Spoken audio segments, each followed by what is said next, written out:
God's Word, faithfully preached, is His comprehensive equipment for changing lives, delivering them from the shackles of sin, the flesh, and the world, and transforming them into useful vessels through whom Jesus can pour out His blessings. Living Seed invites you to a feast of the truth as God's servant brings to us the word of life.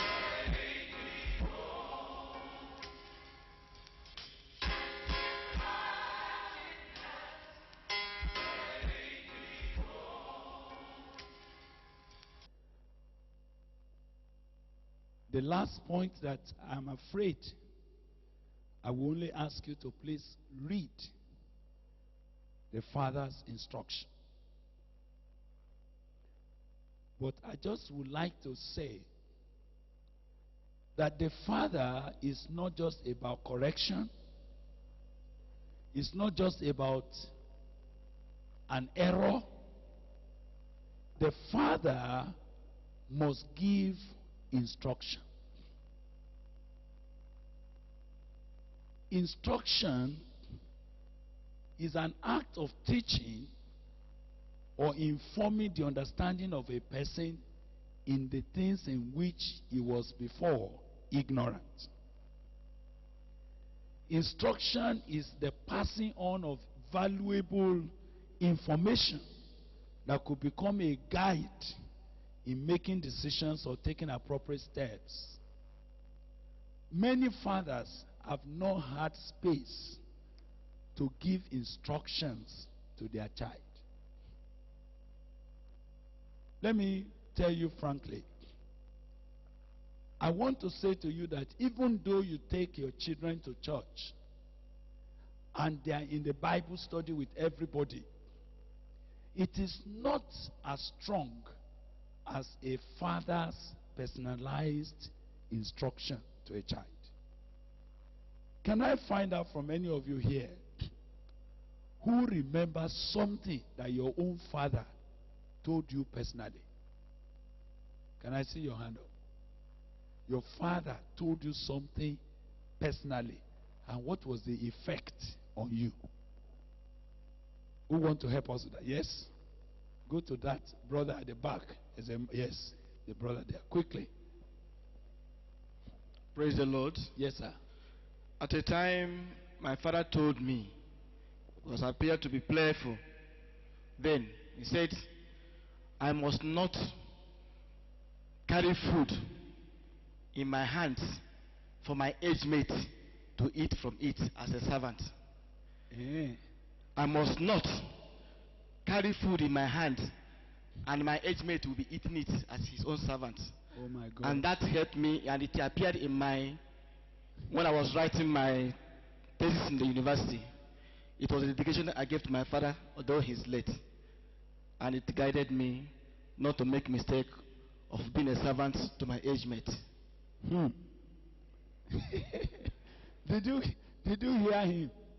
That his father used a proverb, say, you must not in your life carry food in your hand for your age mate to be eating from it. And that thing,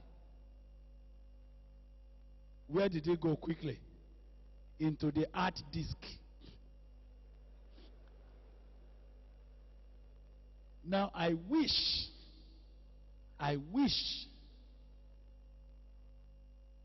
the father was now making that kind of instruction from a biblical point. You know what that instruction has done to our brother?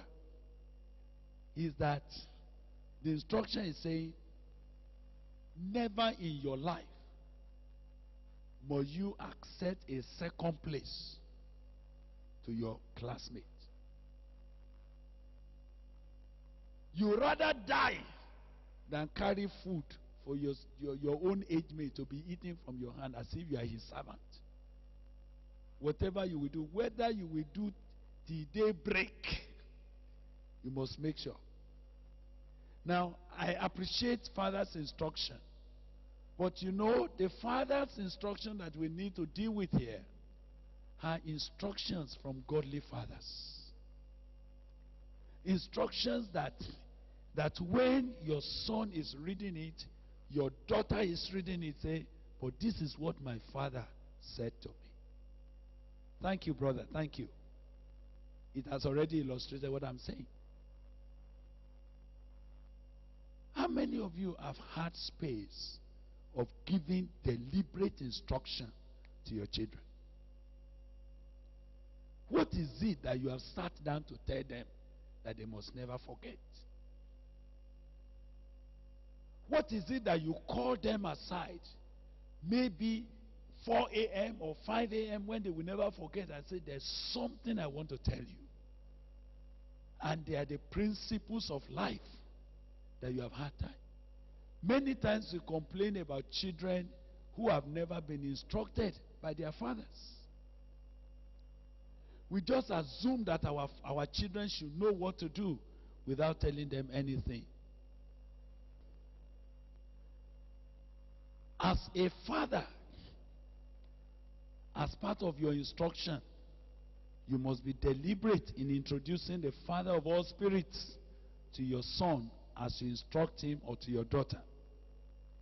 It must be clear in your instructions your own personal experience of God and all the benefits that you have derived from working with God. Your instructions must include personal testimonies of your work with the Lord and what that means to you in terms of your present state in life. Fathers, don't leave instructions to the pulpit. Pulpit instructions are great and good, but it's never personal. Am I right? That thing which your father calls you aside to say to you, you never forget, even though you forget what pastors has preached. As Christian fathers, can you help to disciple your children by giving them biblical but personalized instructions? Can you show them what it is, what it will take if they will follow? Can you show them, say, this was what I used to be, and this is how God saved me? Fathers, please, because the stage in which your child is, you have been there before. Am I right? Your children want to know how you coped when you were in their age. When I was a teenager, before I married your mother, do you know, if you start such a story, what will happen to your they will say, yes, yes. And you said, only God delivered me. There were 4 ladies that were looking as if they are the right wives for me. You will see your son say, so did you date them? Where is that language coming now? Your child is trying to process what you are saying in his own present current experience. You say, no, in our own days we don't date. So how did you know that it's my mother you should marry? That took me a lot of time. Tell us. Is it because mommy looked beautiful? More than that.